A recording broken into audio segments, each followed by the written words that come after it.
Mas é o Carl Hart, tá? Acho que eu já falei dele da outra vez. O Carl Hart é um neurocientista norte-americano, né? Negro, de origem, assim, de um bairro pobre dos Estados Unidos, né?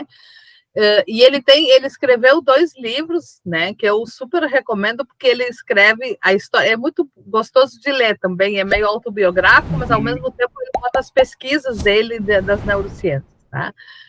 Então, assim, o Carl Hart tem um livro que se chama Um Preço Muito Alto, que já foi traduzido para o português, assim, Um Preço Muito Alto, em que ele vai contando a vida dele e as pesquisas, de como é que ele foi virando a ideia das drogas são ruins, né?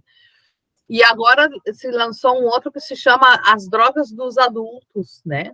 Em que ele também, né, faz esse tipo de abordagem assim da biografia dele com a questão das pesquisas que ele faz. Eu só vou concluir, então, porque às vezes dizem, isso não é científico. Não, o cara faz experimentos na lógica mais rigorosa experimental, tá? O que aconteceu com o Hart? Ele né, conseguiu estudar, conseguiu sair desse universo, né, em que muitos amigos pereceram, né, da segregação racial e social, né, norte-americana, e ele estudou, se tornou um neurocientista que foi estudar drogas e achava que as drogas eram ruins. E aí ele, não sei em função do que, né, começou a se perguntar pela sua vida e a se perguntar assim, mas como é que eu consegui, né, fazer algumas coisas e os meus amigos lá, agora eu não me lembro se era do Bronx ou do Harlem, não sei bem qual é que é o bairro de onde ele era, não conseguiram, muitos morreram, muitos estão presos, muitos, enfim. E aí ele começou a estudar e a ver se era bem isso, se era bem as drogas, e ele chegou, né, a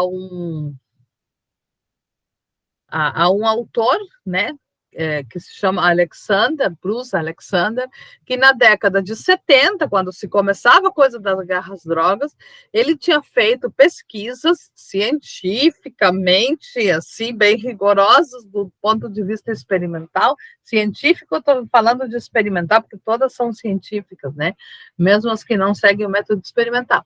Mas, enfim, né, disso que as pessoas gostam, que chamam de ciência, né, o Alexander tinha feito pesquisas demonstrando que não era droga, né, que era essa combinação da droga, ele tinha feito isso com ratinhos, né, num experimento que se chamava o Parque dos Ratos. Então, sabe aquele, eu não sei se o Gaio teve aula de Skinner, né, da caixinha de Skinner, sim.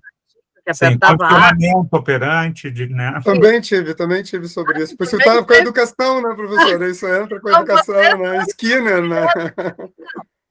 Então, assim, eles faziam o experimento do ratinho do Skinner, né?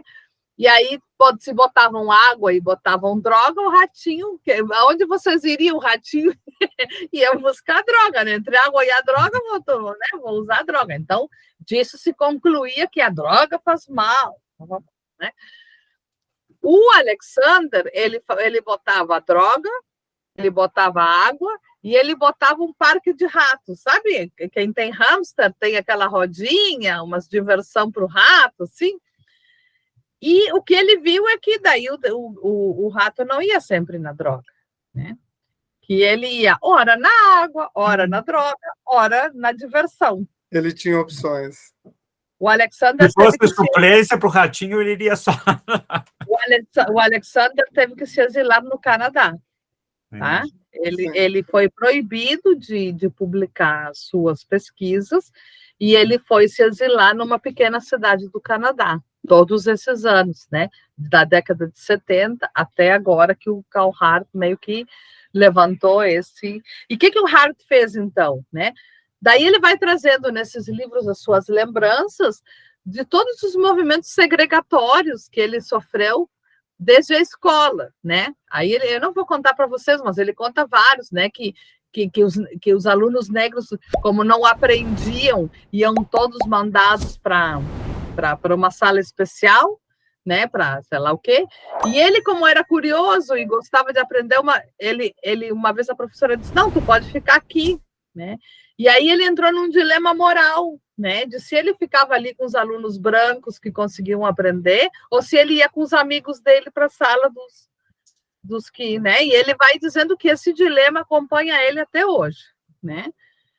Então ele vai descrevendo, né, as pesquisas que ele começa a realizar, né, com isso para dizer assim que não dá para desconsiderar o contexto social, que não é só a química da droga. E aí ele começou a fazer experimentos com pessoas, conseguiu, né, Dá um bom diálogo. Ele conseguiu, né, uma autorização para controladamente fornecer, não sei qual foi a substância, né, no hospital. Então, ele fazia o mesmo experimento, dinheiro, droga, ou não sei o que, né, para as pessoas, né, e as pessoas nem sempre, quando tinham dinheiro, nem sempre escolhiam a droga, né. Então, enfim, aí ele, nesses 2 livros, ele vai contando isso, vai desmitificando, né, e é um neurocientista, eu acho que é importante porque ele é um neurocientista, que as pessoas dizem, vocês psicanalistas, porque vocês não sabem nada de cérebro, não sei o quê, mas é um cara que trabalha com o cérebro que diz isso, né?